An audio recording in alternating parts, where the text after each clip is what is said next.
Hi everybody, my name is Monica and my topic was endocrine disruptors and their effects on obesity.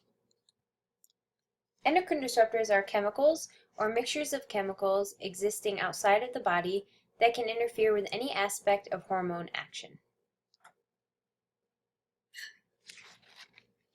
While a lot of endocrine disruptors are things like plastics and industrial products, there are other items that are known to be endocrine disruptors that are intentionally added to food, like artificial sweeteners, phytoestrogens, preservatives, high fructose corn syrup, and then of course we have the plastic packaging, uh, pesticides, fungicides, herbicides, and then the industrial products and personal care products. So the ones I have bolded are ones that are directly related to food.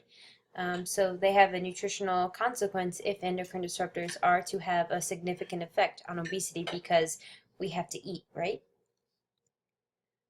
Looking at endocrine disruptors and obesity in the US, today we now know that endocrine disruptors are well established for infertility and reproductive issues, but it wasn't until 1993 that they entered the scientific literature.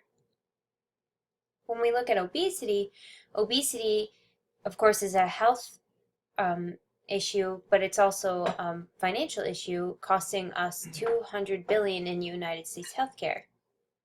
17% of children ages 2 through 9 are obese, and 32% are overweight, which would be a good argument to look into endocrine disruptors causing obesity, because clearly 2-year-olds aren't going to be dieting and exercising, but because so many of them are overweight, it's probable that endocrine disruptors do have a significant effect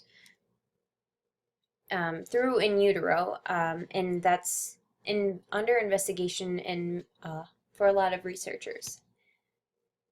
90% of our intake of endocrine disrupting chemicals is from food, and along with infertility and reproductive issues, cancer, slow cognitive development, immune disorders, and changes in metabolism are also associated with endocrine disruptors.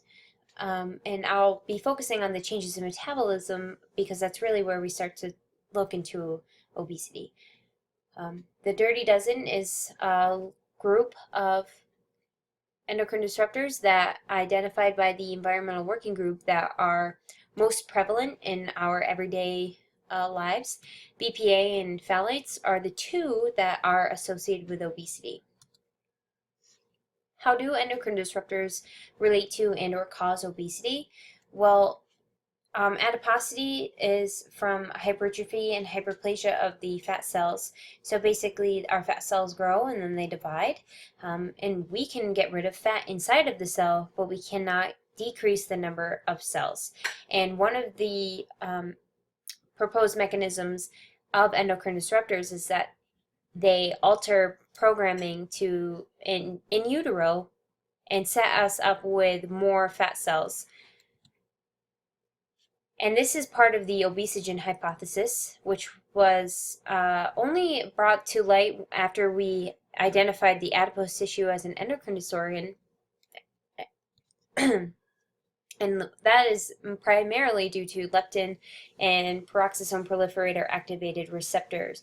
The PPAR is a master regulator of fat cell development. So once we identified endocrine disruptors having a significant effect on that,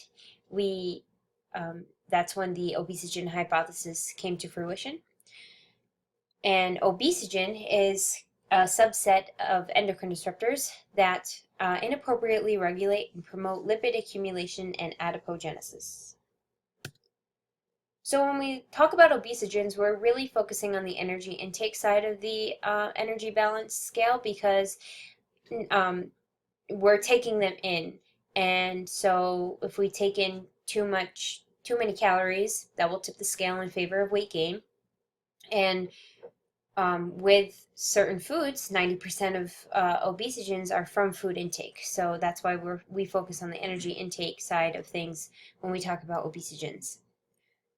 some of the mechanisms, just like hormones click into their certain receptors and elicit certain effects, endocrine disruptors do the same, except they elicit their own cascade of events in these cells. So altering the programming of fat cell development in utero is one mechanism. Increasing energy storage in fat tissue is another mechanism. And also interfering with neuroendocrine control of appetite and satiety in experimental animals and presumably humans is another way that endocrine disruptors may promote adiposity. Arguments for endocrine disruptors causing obesity. In human studies, there's been cross-sectional studies done that showed POPs, which is a type of endocrine disruptor, that are associated with an increase in BMI, and also a review on DDE, which is again an endocrine disruptor, was associated with an increase in body mass as well as PCBs. In lab and animal studies, prenatal exposure to TBT led to the development of more fat cells instead of bone cells, which again kind of relates to that issue where we have a lot of cells, adipose cells, which we can't get rid of. We can only empty the fat out of them, but they're still able to send signals to the brain. Also, long-term adverse effects on glucose homeostasis in the rat was identified from certain endocrine disruptors as well. So there are a lot of studies arguing for endocrine disruptors having a strong effect in obesity, but there's also arguments against endocrine disruptors causing obesity, and that is mostly due to the studies showing association but not causation, which was in the instance of BPA. And also, when you look at the animal studies, most of the animals were given doses of the endocrine disruptors that were way beyond what humans would get exposed to.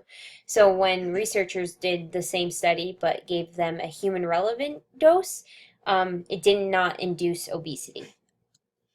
And also, some researchers argue that since 90% of food intake, 90% of our intake of endocrine disruptors are from food, what would happen if we switched what type of foods people are eating? So one study found that BPA urinary levels decreased by 66% after switching to fresh food.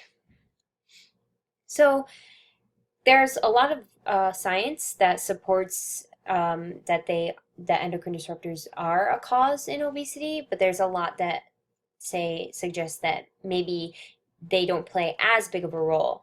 And that really comes down to food being a confounding factor. Because if our exposure to obesogens is primarily from food, mostly processed and packaged food, we can't really separate it out. And even when we do separate out the chemical from the food, we have to make sure that it's in a similar dose that a human would actually get exposed to.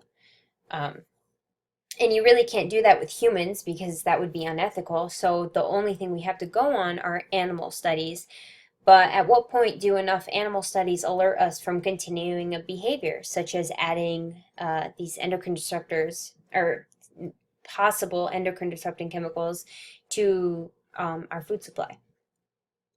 But one thing I did kind of come to a conclusion on throughout this research was that maybe endocrine disruptors don't play a huge role in causing obesity, but they make an excellent argument for eating organically. And so I kind of came to the conclusion that endocrine disruptors may account for 20% of excess food intake, but for obesity itself, I think they only make up maybe 5% of the cause. So just to sum it up in a few words, I would say we should just still focus on eating less, but more organic. So again, what I'm saying is that endocrine disruptors make up maybe 5% of the cause in obesity, but everything else would make up 95%. However, I do think that it makes a really strong argument for choosing organic because in the event that they are much more than 5% of the cause of obesity, then it's best to limit our exposure, and we can do that by eating organic. So, key points. Endocrine disruptors are chemicals outside of the body that cause a hormonal effect. Obesogens may increase the risk of obesity through activation of PPAR gene, but studies are inconclusive. Most of our intake of obesogens is from food that is processed and packaged, and eating fresh and eating less decreases our overall caloric intake, which encourages weight loss independent of obesogens. And this is my list of references, and thank you for listening.